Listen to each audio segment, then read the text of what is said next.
Bottom is coming at you with another video review. This time I'm bringing you Transformers Revenge of the Fallen Scout Class Scalpel, or as a lot of people know him as Herr Doctor. He is he's a man with German accent and he does doctor things, I guess.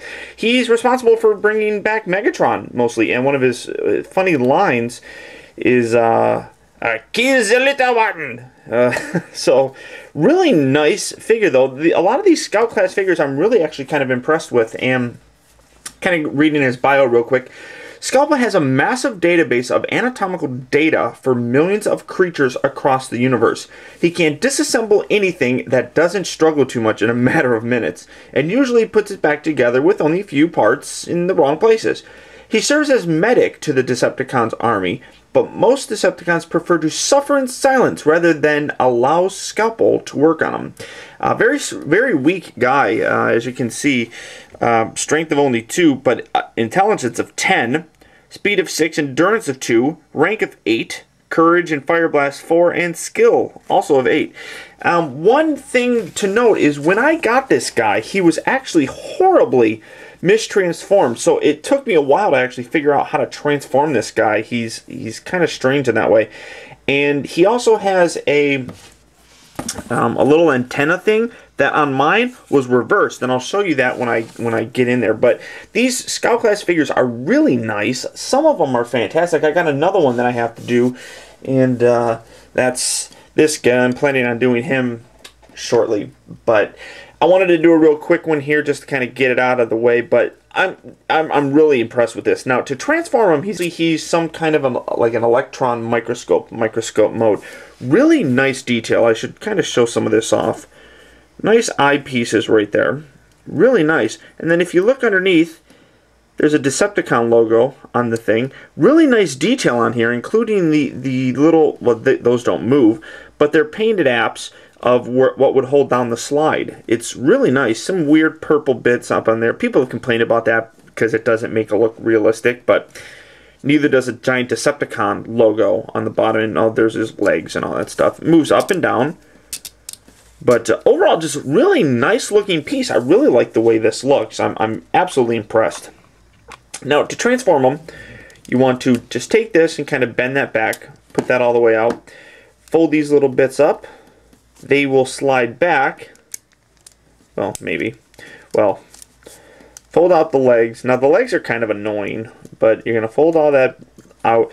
And as you can see, one is lower than the other, so just kind of slide that down. And that'll line that up better. These little bits here slide forward, these little black pieces. Then you want to take this entire assembly here and rotate this around, and it's going to come up around here. So you got that on the bottom like so. Make sure that's all the way extended. Kind of doesn't really clip into place, but I'll show you that here in a little bit. Take this little bit here, fold that out. Take these, they kind of slide out like so. Lift this section up, and underneath here are his little arms, which are kind of hard to see, but he got little arms up in there. Kind of hard to get at. So we grab that sucker, and it'll pop off. It's just on a little ball joint, so it's not that big a deal. Pop that little guy right back on there. Okay, and fold that out like so. Bring these pieces here down and around, and they will peg together right there.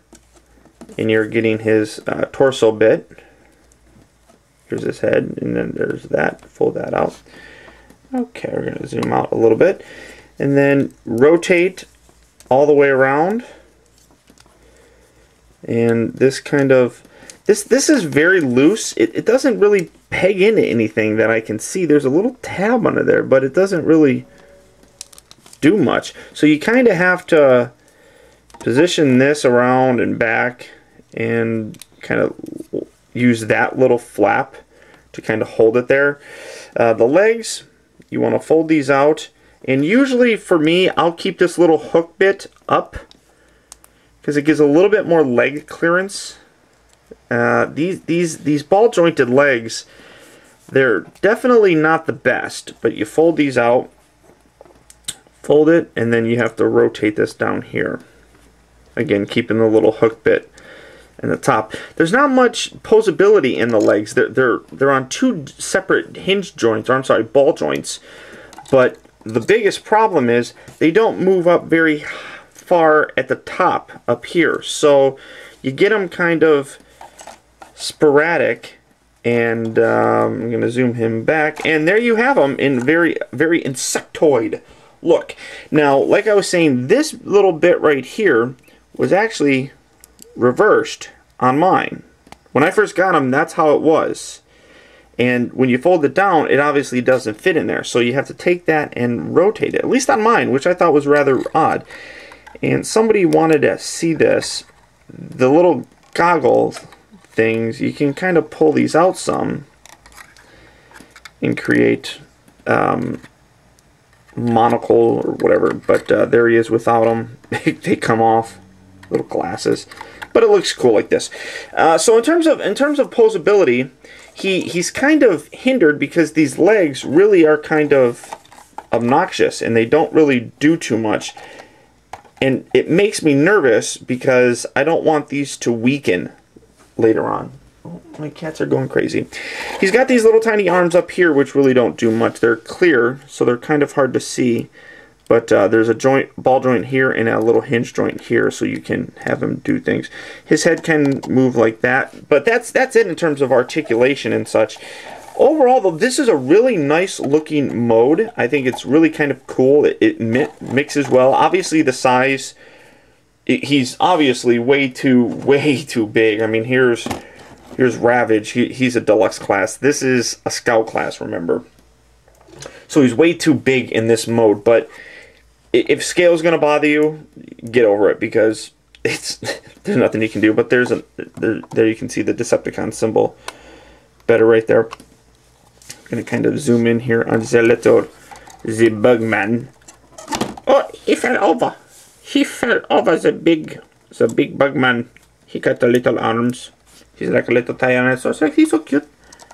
He's so cute.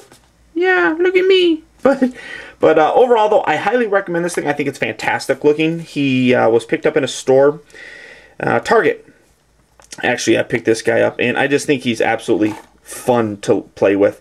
Now, to transform him back, again, what you want to do is rotate all these little arms around at the lower part of the joint, which this is a tedious, time-consuming process of this transformer. That's the worst part about him, because you got to position these little things properly, because they won't fold up just any way.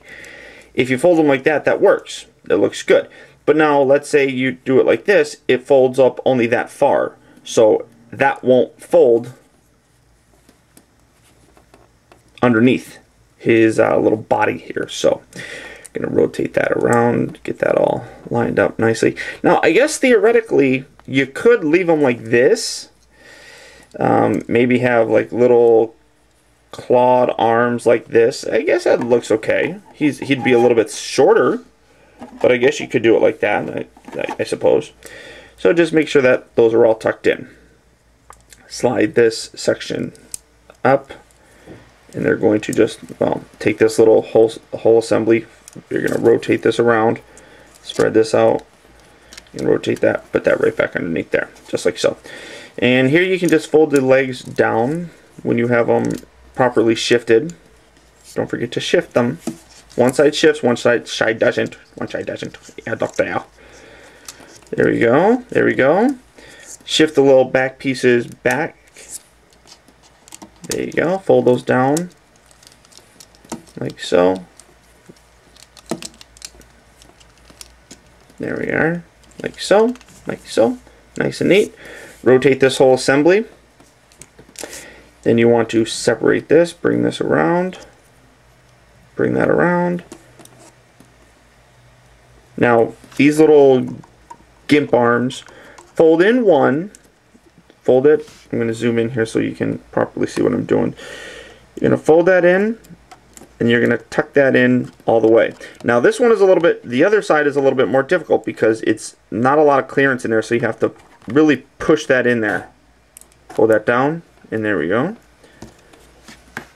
Zoom back a little bit. Air Doctor, fold these back. Fold this section up. My cat's trying to get out the room. Fold that together. Now see, this is where I was talking, so you want to have these tabbed together nicely. And you're going to lower that bit. Oops, sorry. So you have that tabbed together, and you're going to lower it. Now, this little antenna folds underneath here. But see how it's bent like this? If you had it the other way, it wouldn't fit in there. That's how it would be. Sorry, it's clear. So you have to make sure you have this the proper way. There we go. And oops, it's easier to tuck it in when those aren't closed. So just tuck that in like so. Bring that piece in nicely. Fold that bit down. Fold that bit like so. And there you guys have them. Scalpel, Air Doctor, back in his electron microscope mode, whatever you want to call it. Really cool. I really like the way this displays. I know this was kind of a long video. I do apologize. So, and you can position it any way you want. Goes up and down and all that fantastic stuff. So, until next time, guys, this is Optibotamus with Scalpel. Thank you for tuning in. I will talk to you later.